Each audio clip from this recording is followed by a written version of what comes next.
We've got a lot of water available and we wanted to really make it the best that we can, both ecologically for our purposes and for the producer's purposes. So what we've done is taken advantage of old dugouts and stock dams or the lake itself and use solar systems to keep the cows out of the water resources. And it's a really good system because we can take water out of potentially sensitive wetlands and keep the cows where we want them and where we think we can have a little bit of disturbance. Advantages are, one, we're protecting our valuable resources. And on the producer side of things, cows will generally go for cold, fresh water as opposed to stale, stagnant water that's sitting in a dugout or a pond over the course of the summer. And what we've done up here over my shoulder is with the solar panel, we've brought water up out of the pond and we're using our electric fence to protect the float valve and the water lines coming to it.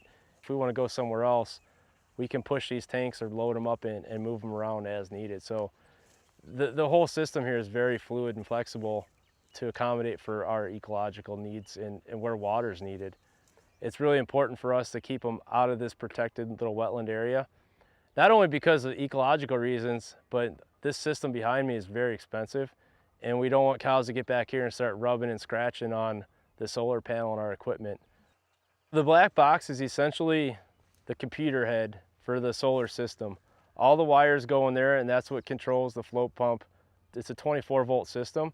So when the sun's not shining, it can rely on the two 12-volt batteries in there to power it on cloudy days. The batteries are supposed to go for upwards of 4 days on what they have on their own. So everything's grounded. We can keep spare tools and parts in there as well. So if you're ever out here in a pinch, there's extra hose clamps or it can be extra things and instructions so you can call right away if there's ever a problem. The hose there is 100 feet of hose that comes typical with the system. And that gives you flexibility. You could add chunks of hose to it as you want. The hose you can buy at your local farm store. So once again, it adds a whole lot of flexibility to what we're trying to achieve out here. It's rated to lift about 16 feet. We've got a great flow rate and we kind of accounted for that when we set this up. We don't have a lot of bulk storage here, so we wanted a good strong pump. We want that open prairie looking landscape, so we didn't want to have a multi-thousand gallon bulk tank sitting out here. So using these solar systems on public land that's got to be removed every year is important to us. And this is a really good system. It's one person comes, you throw the float in, connect the wires, and you can walk away. We've had no problems with the solar panels. This is our first year with them. They're rated up to 2-inch, 1.5 to 2-inch hail at 100 and some miles an hour.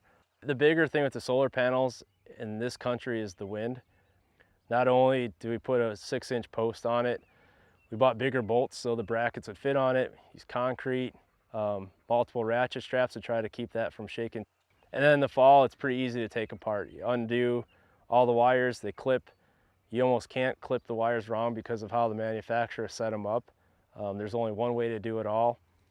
And it just takes a couple people, 2 people to lift that panel off, undo the bolts, and put it in a truck and go store it for the winter time.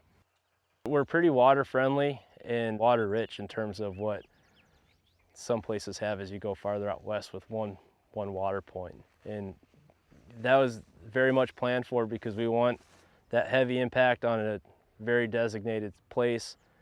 And if you have water and food, there's not a whole lot of need to go off patch and off the burn units for impact.